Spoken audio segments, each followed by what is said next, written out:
जहां एक तरफ जंग के मुहाने पर खुद खड़ा है यूरोप, यूक्रेन पर रूस और अमेरिका का घमासान होने की संभावना है जो जरा सी गलती पर भड़क सकती है, तो वहीं दूसरी तरफ राष्ट्रपति पुतिन चीन के साथ भारत का समझौता करना चाहते हैं। पर भारत ने साफ कर दिया है पुतिन को कि क्या होगा इस मीटिंग में और क्या है भारत की मांगे। जानेंगे भारत ने क्या कहा है। तो वहीं दूसरी तरफ भारत के राम सेतु को लेकर चीनी राजदूत पूरे सैन्य लश्कर के साथ क्यों पहुंचे हैं, आखिर कौन सा सीक्रेट प्लान है, जानेंगे इन खबरों को विस्तार से। जहां एक तरफ श्रीलंका और भारत के बीच नजदीकियां बढ़ रही हैं, श्रीलंका को जहां भारत ने लाइन ऑफ क्रेडिट और कई तरह की मदद के लिए अपना खजाना खोल दिया है, श्रीलंका ने चीन के बजाय भारत से खाद लेने का समझौता किया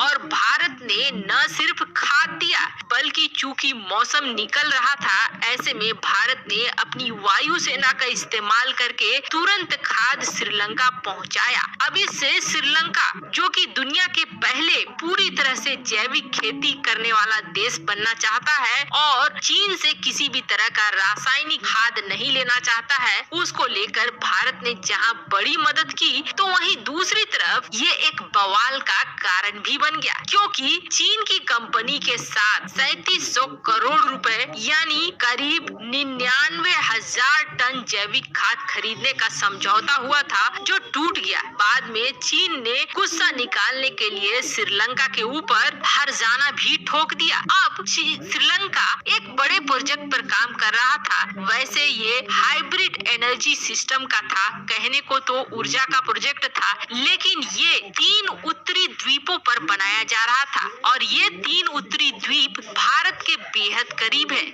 सोलर प्लांट का ठेका जैसे ही चीन को मिला था, भारत ने वैसे ही विरोध दर्शाना शुरू कर दिया था और भारत के विरोध और दबाव का ये नतीजा हुआ कि श्रीलंका में चीन झुका और तमिलनाडु के पास जो ये सोलर प्लांट प्रोजेक्ट बन रहे थे, उस सोलर प्रोजेक्ट प्लान पर रुकावट हो गई, क्योंकि ये द्वीप भारत के बेहद करीब थे और चीन की मंशा दुनिया बहुत अच्छे से जानती है कि चीन पहले पैर रखता है और उसके बाद वहाँ मिलिट्री बेस बनाता है, इसलिए भारत ने ऐसा ही किया और इस विरोध का असर भी देखने को मिला। लेकिन बड़ी संख्या में चीनी सेना को लेकर श्रीलंका में जो चीन के राजदूत हैं, क्यूई जेन होंग, शुक्रवार को एडम्स ब्रिज पहुँचे। वैसे आपको बता दें, ये हमारा राम सेतु भी है जिसे हम राम सेतु के नाम पे जानते हैं और मामला सिर्फ इस ब्रिज तक पहुंचने का नहीं है, बल्कि चीनी राजदूत देश के उस इलाके पर 2 दिन की दौरे पर गए जो इलाका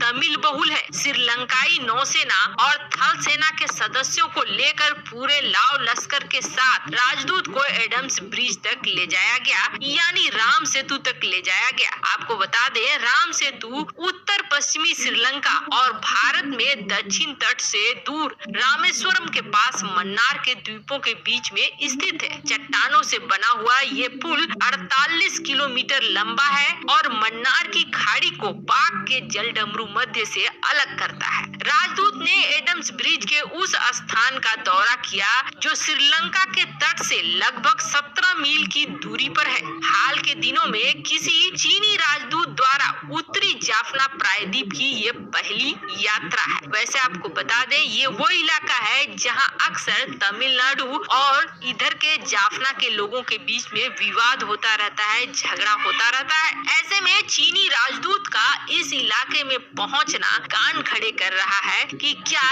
यहाँ से कोई आग भड़काना चाहता है चीन हर संभव कोशिश कर रहा है श्रीलंका और भारत के बीच खाई को पैदा करने के लिए। इसलिए राम सेतु की ये यात्रा और जाफना प्रायद्वीप में 2 दिन राजदूत का घूमना कहीं न कहीं शक पैदा कर रहा है। वैसे एक तरफ जहां ये सब कुछ हो रहा है, तो वहीं दूसरी तरफ खुद यूरोप के साथ जंग के कगार पर पहुंच गया है यूक्रेन का मामला। अभी तुरंत साफ होता हुआ तो नहीं दिख रहा है। कहा यह जा रहा है कि जो रूस समर्थित ग्रुप हैं। उन रूस समर्थित ग्रुपों ने मोर्टार से कर दिए हैं हमला यूक्रेन की सेना पर। असर ये हो गया है कि यूक्रेन की सेना का एक जवान मारा गया है, जबकि दूसरा गंभीर रूप से घायल हो गया है। अब कहा यह जा रहा है कि ऐसा लगता है जैसे यूक्रेन और रूस के बीच में अब जंग टल नहीं पा रहा है। यूक्रेन के बड़े मंत्री तो ये भी कह चुके हैं कि अब लगता है जैसे तीसरे विश्व युद्ध का खतरा शुरू हो चुका है, क्योंकि रूस ने भी परमाणु युद्ध और कई तरह की धमकियां देनी शुरू कर दी है। वैसे आपको बता दें, यूक्रेन 2014 से ही ऐसे लोगों से जूझ रहा है जिसे रूस समर्थन देता है। रूस इन विद्रोहियों को समर्थन देता है और इन्हीं के बल पर क्रीमिया पर फिर से अधिकार कर लिया था रूस ने। अब यूक्रेन की सेना ये कह रही है कि अलगाववादियों के जरिए रूस ग्रेनेड लॉन्चर और मोर्टार से उनके ठिकानों पर हमला कर रहा है। अब ऐसे में तो अमेरिका ये कह रहा है कि अगर ऐसे ही हमला होता रहा तो हम प्रतिबंध लगाएंगे और बहुत ज्यादा प्रतिबंध लगाएंगे। खैर, ये सब कुछ अभी जहां एक तरफ चल ही रहा है, तो वहीं दूसरी तरफ रूस ने एक बड़ी बात कह दी है और रूस इस दिशा में आगे भी बढ़ रहा है। दरअसल रूस एक बार फिर भारत और चीन के बीच समझौता कराना चाहता है और अभी जो हाल के तनाव हुए हैं इसे खत्म किया जा सके और दोनों देशों के बीच कुछ समझौता हो सके।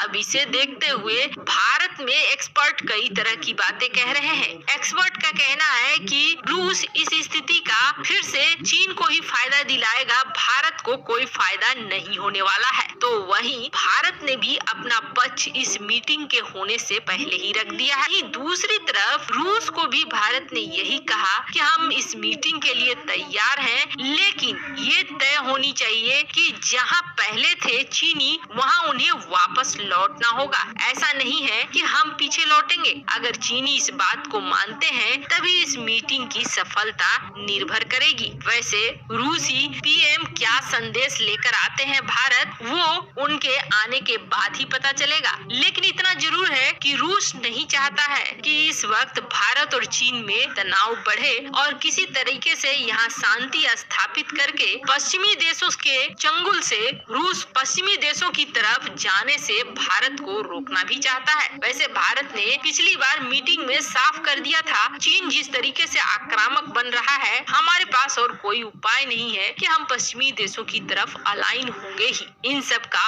असर भी माना जा रहा है। वैसे आपको क्या लगता है, क्या भारत को रूस समर्थित इस चीन भारत रूस